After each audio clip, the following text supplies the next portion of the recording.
우리 서로 인사하겠습니다. 내가 살고 우리가 사는 일은 전도입니다. 시작.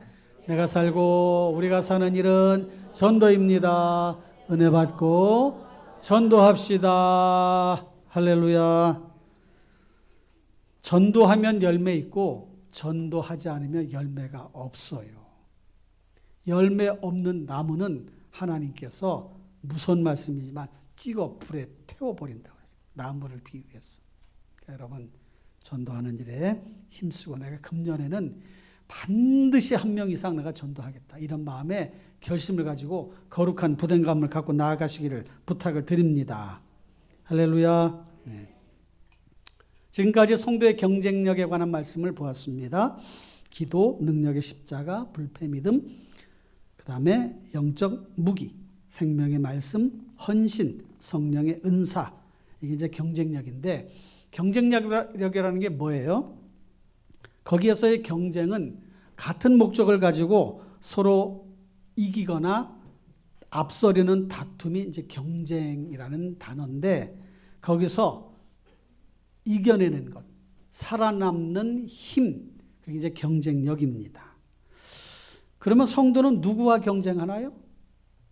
같은 성도들끼리 경쟁하나요?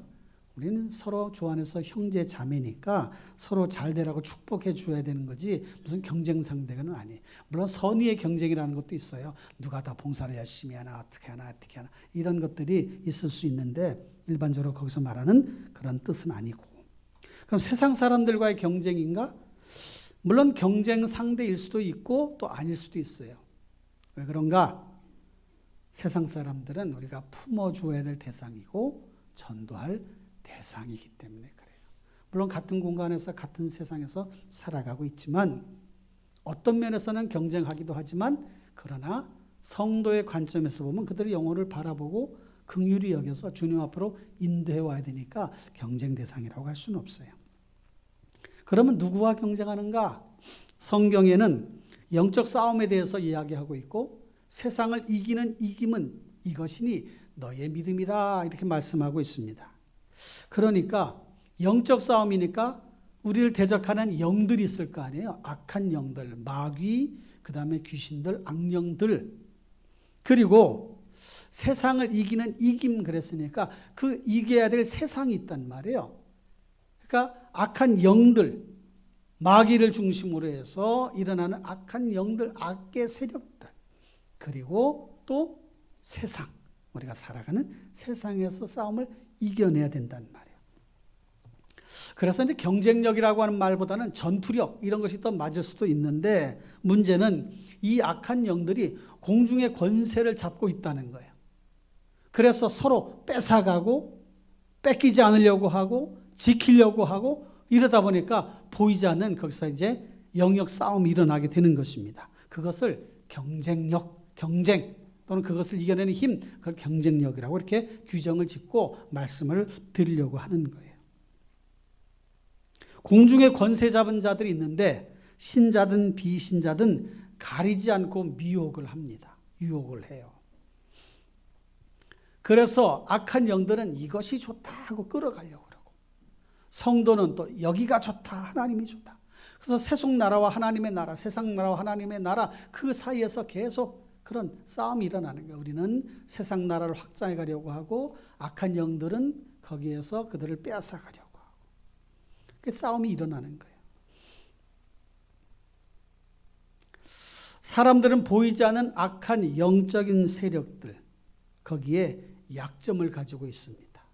그래서 마귀는 때로 광명한 천사로 가장하여서 사람들을 미혹하기도 해요.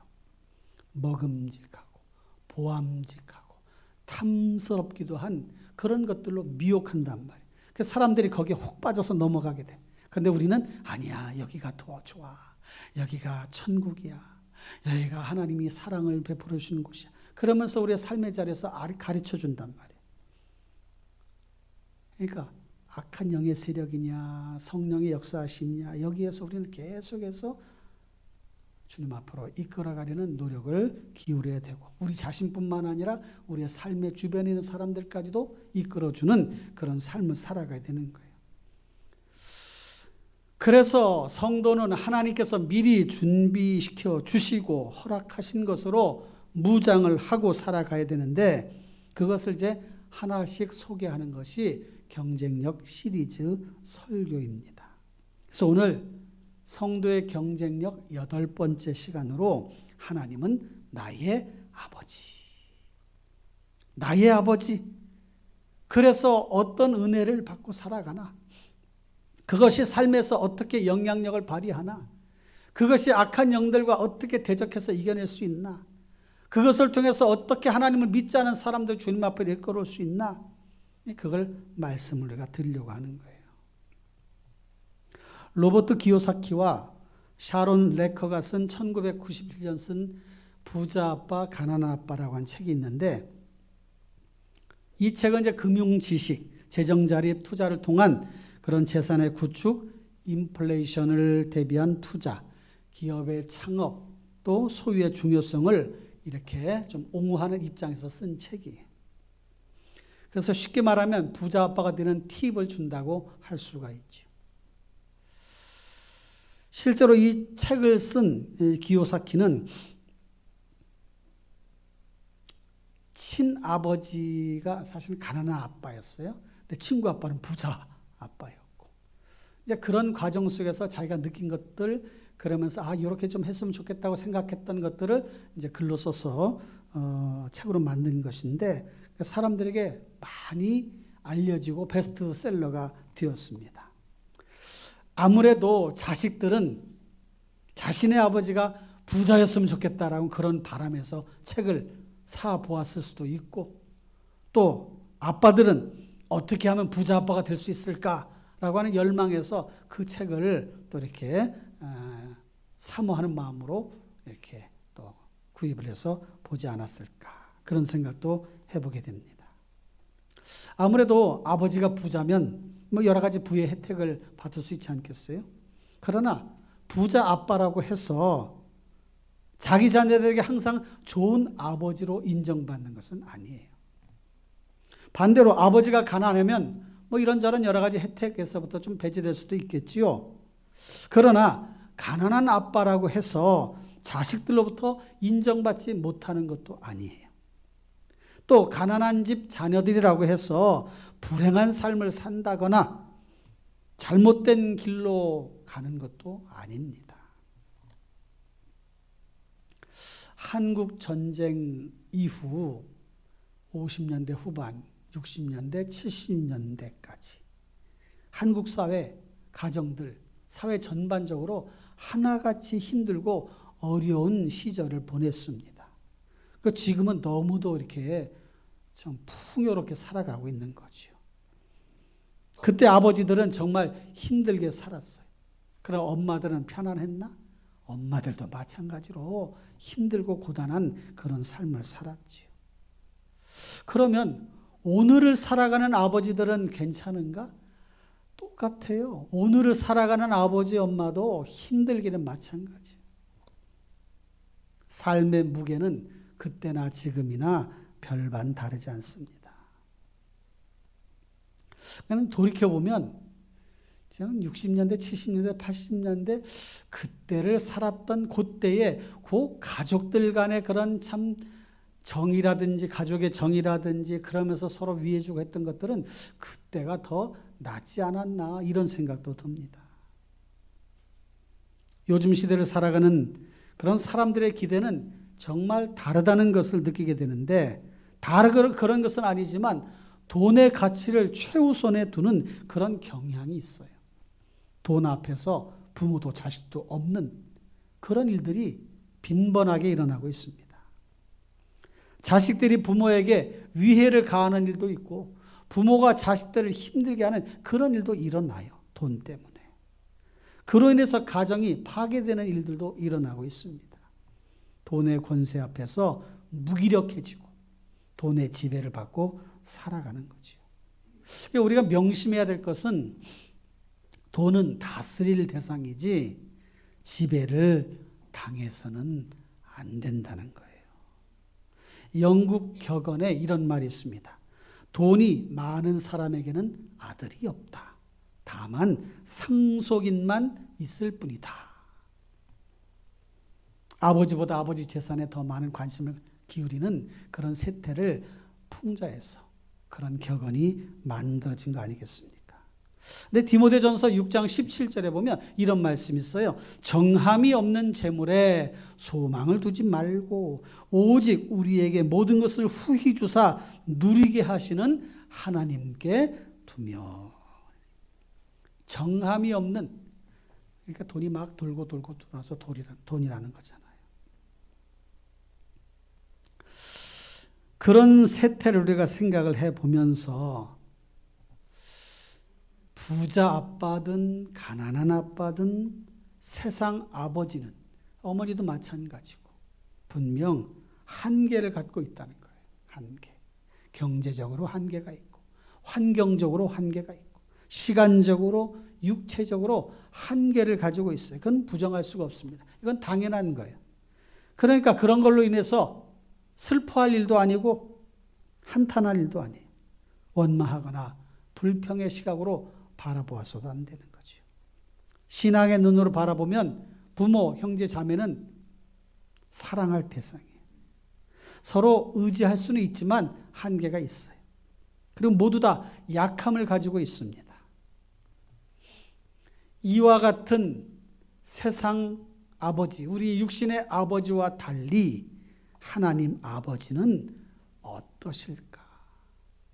오늘 그 하나님 아버지에 대해서 다시 한번 생각을 하고 그것을 마음 가운데 확실하게 이렇게 정리하고 또 그것을 신앙에 적용시키는 그런 시간이 되시기를 부탁을 드립니다.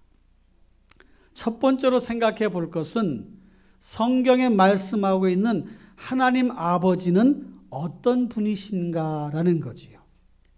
하나님 아버지에 대한 말씀이 너무도 많기 때문에 그걸 다 이야기하려면 한이 없어요. 시간이 너무 부족해. 그래서 제가 중간중간에 또 때로는 다른 기회를 통해서 하나님 아버지에 대해서 말씀을 많이 드렸는데 오늘 또 우리가 또 생각을 해볼 그 하나님이 아버지가 어떤 분이신가를 한 번 더 생각을 해보자는 거죠. 우리들이 즐겨 부르는 경배와 찬양 중에 하나님 아버지를 찬양한 노래가 있잖아요. 여러분들 아는 노래 중에 어떤 거 있어요? 이런 것도 있죠. 주 우리 아버지, 우리는 그분의 자녀. 아셔요? 네. 아버지, 아버지, 은혜 베푸신 아버지. 이런 찬양도 있어요. 하나님을 아버지라 부르는 자는, 이런 찬양도 있어요. 이런 찬송들은 하나님 아버지를 주제로 하고 있지만 그 가사의 내용이 신앙 간증과 고백이 담겨져 있습니다. 신앙인들이 경험한 하나님을, 아버지를 그렇게 가사로 표현해서 곡을 붙여서 그렇게 만들어낸 거죠. 그러니까 그걸 부르면서 모든 성도들이 마음속에 맞아, 맞아 그러면서 은혜가 그 마음 가운데 임하게 되는 거죠. 그런데 성경 말씀을 통해서 하나님 아버지가 어떤 분이신지 오늘 첫 번째 본문 말씀을 보면 그 말씀 우리가 좀 주목을 해 보십시다. 이사야 64장 8절 다 같이 읽어볼까요? 시작. 그러나 여호와여 이제 주는 우리 아버지시니이다. 우리는 진흙이요 주는 토기장이시니 우리는 다 주의 손으로 지으신 것이니이다. 저는 여기에서 우리 아버지 하나님이라는 이 표현이 너무 은혜가 되는 거예요. 우리 아버지 하나님, 나의 아버지 하나님. 우리 모든 여기 앉아 계시는 성도님들, 우리 충심교회 성도님들의 아버지 하나님. 그리고 우리는 다 주의 손으로 지으신 것이니이다. 이것도 은혜가 되는 거예요. 그리고 우리는 진흙이다. 하나님은 토기장이시다. 그러니까 토기장이가 진흙을 막 빚어가지고 만들잖아요. 토기를 만들어. 그러니 그걸 만드신 토기장이 하나님은 우리를 얼마나 잘 아실까? 당연하지요. 너무도 잘 아시는 분이에요. 전도서 5장 19절에 보면 또 어떤 사람에게든지 하나님이 재물과 부요를 주사 능히 누리게 하시며 제 몫을 받아 수고함으로 즐거워하게 하신 것은 하나님의 선물이다. 선물 다 받으셨어요? 아유, 그래요. 재물과 부요를 그에게 선물로 주셨어. 지금 핸드폰 다 갖고 계시죠? 몇십만 원짜리 핸드폰을 다 지금 갖고 계시는 거예요. 부자요, 부자. 옛날에 핸드폰이 어디 있었어? 집집마다 흑백 전화인가 무슨 전화예요? 백색 전화인가 흑색 전화인가 그거 하나 있으면 동네방네 있으면 동네에 한 집이 있으면 거기다가 다 연락해가지고 가가지고 아무개 전화 왔어. 지금은 그냥 스마트폰으로 그냥 미국에 있는 자식들하고도 영상통화도 얼마나 좋아요. 그런데 하나님께서 우리에게 그런 은혜를 주셔. 재물과 부여를 주셔. 여러분, 대한민국에 사는 것 정말 감사하셔야 돼요. 아멘들 안 하셔요? 대한민국에 산다.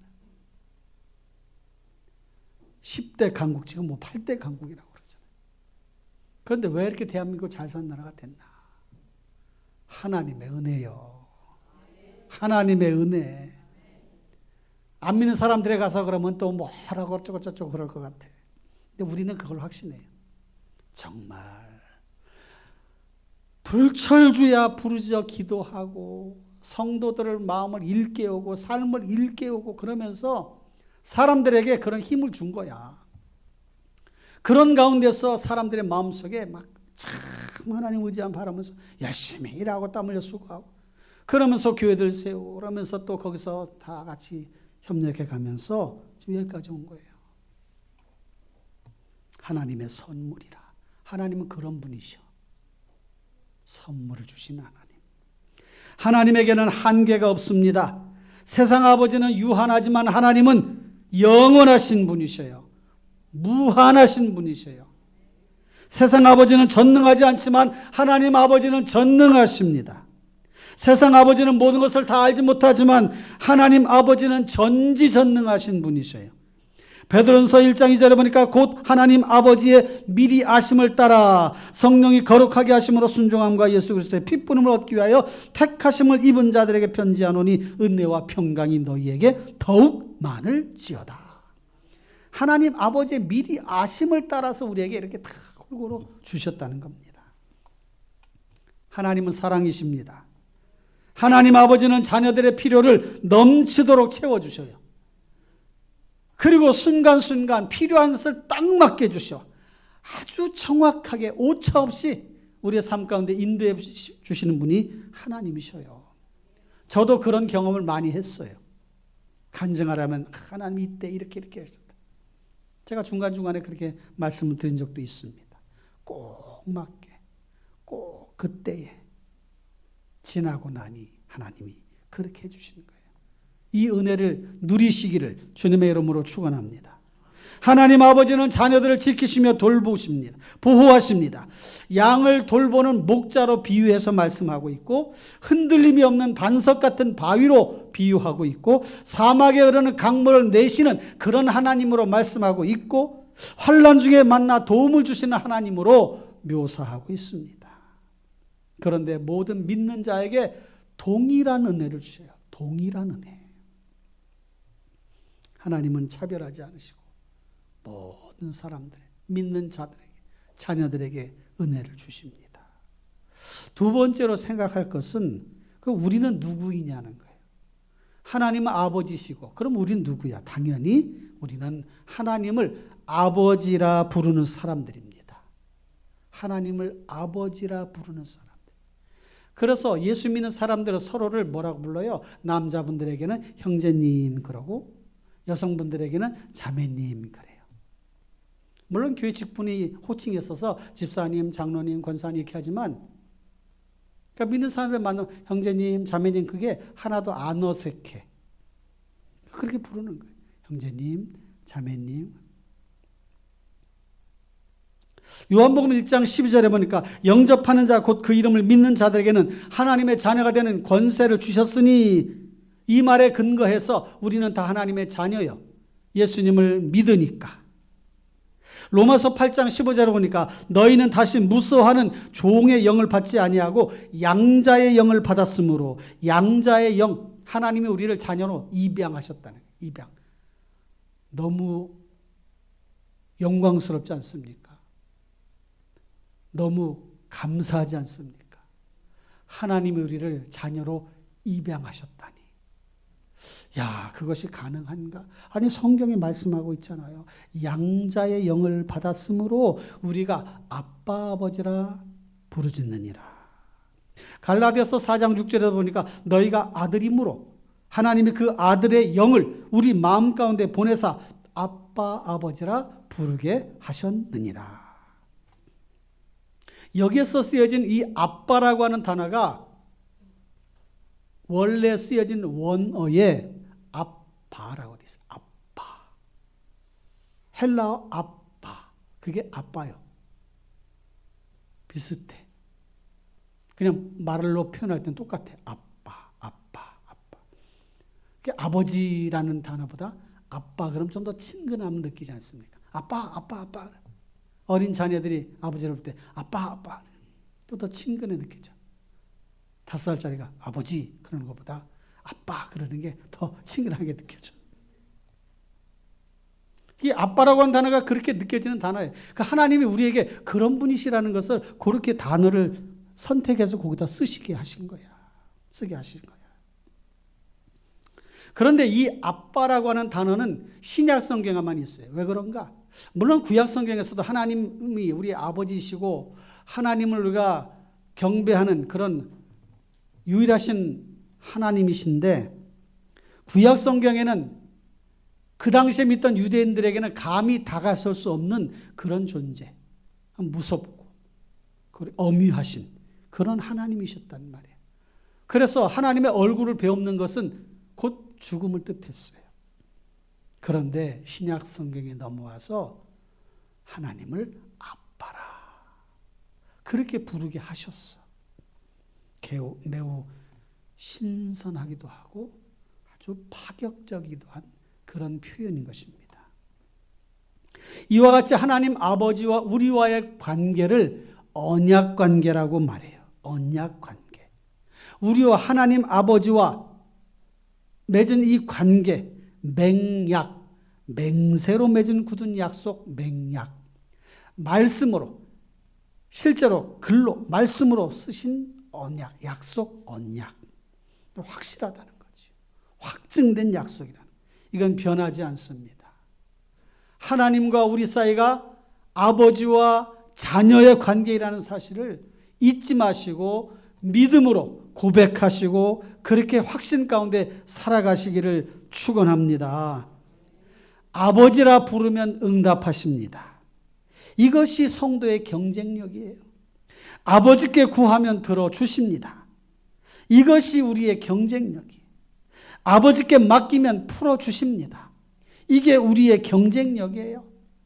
할렐루야. 하나님 우리를 너무도 사랑하셔요. 그 하나님 아버지, 나의 아버지예요.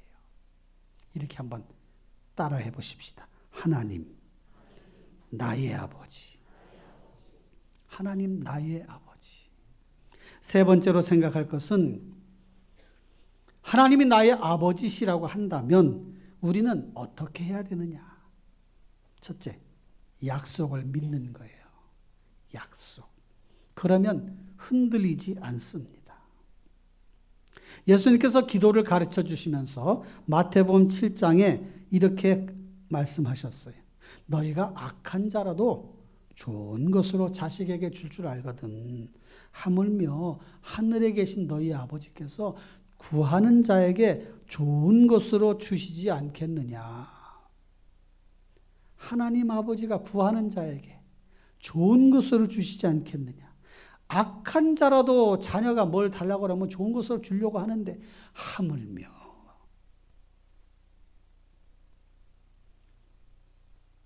그 말씀을 믿고 그 약속을 믿고 살아가시는 성도님 되시기를 바랍니다.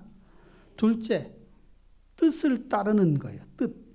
그러면 해야 할 일과 하지 말아야 할 일을 구별하게 됩니다.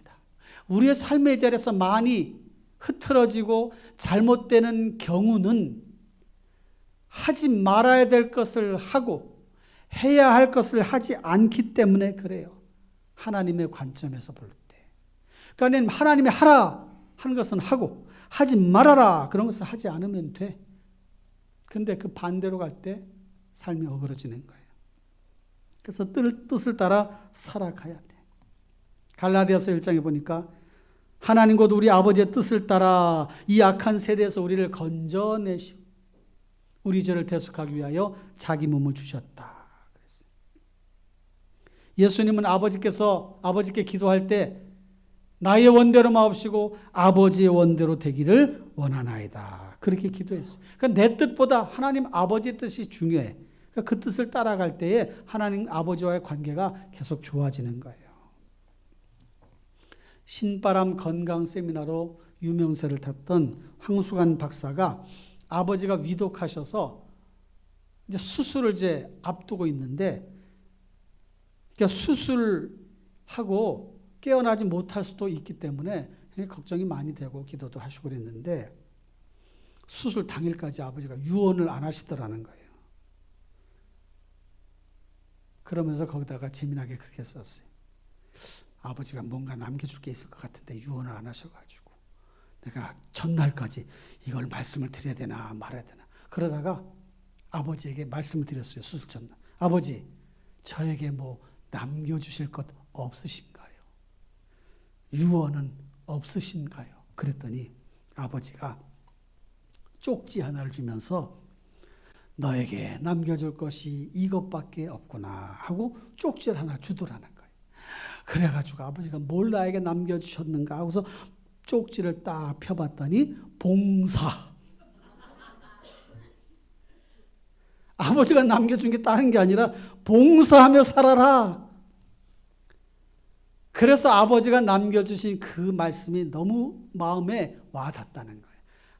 아버지가 나를 정말 사랑하시고 내가 어떻게 살기를 원하시는 그 아버지의 진심이 담겨져 있는 그 단어가 요거구나. 봉사구나.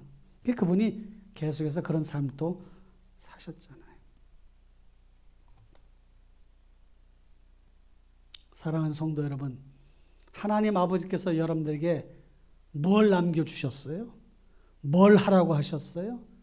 우리에게 베풀으신 은혜가 많지만 로마서 8장 17절에 보니까 자녀이면 또한 상속자 곧 하나님의 상속자요 그리스도와 함께한 상속자니 우리가 그와 함께 영광을 받기 위하여 고난도 함께 받아야 할 것이니라. 요 대목에 가면 성도들의 그 마음이 이렇게 좀 불편해져. 아니 고난도 받아야 된다. 좋은 일만 하면 좋겠는데.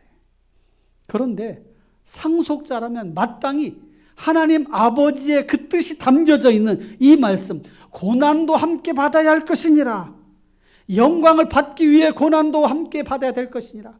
그래서 성도가 살아가는 그 신앙의 삶은 하나님 앞에 헌신하고 섬김의 삶을 살아가는 거예요. 그게 영적인 원리며 이치야.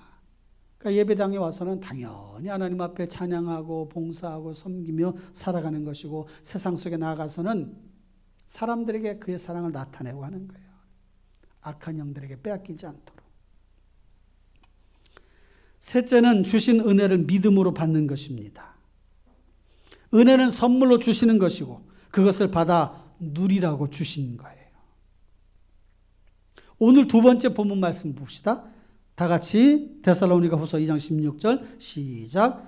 우리 주 예수 그리스도와 우리를 사랑하시고 영원한 위로와 좋은 소망을 은혜로 주신 하나님 우리 아버지께서 거기에 우리를 사랑하시고 영원한 위로와 좋은 소망을 은혜로 주신 하나님 아버지.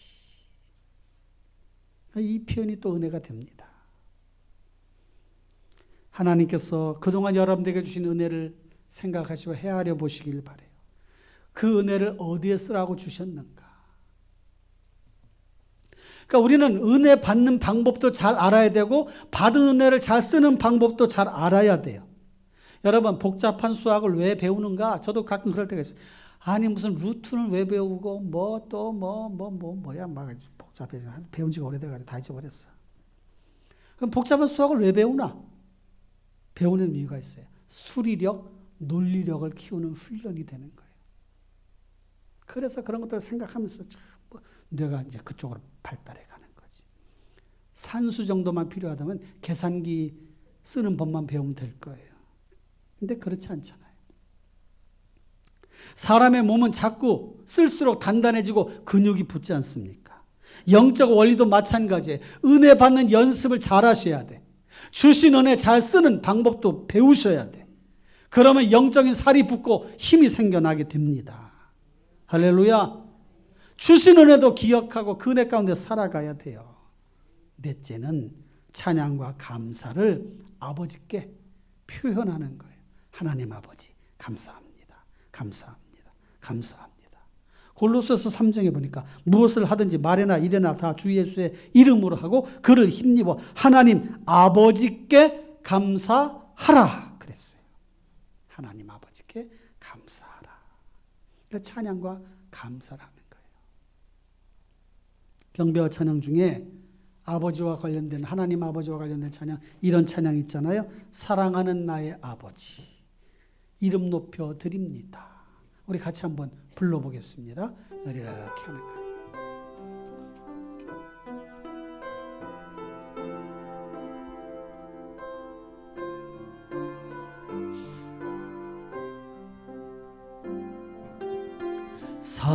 사랑하는 나의 아버지 이름 높여드립니다.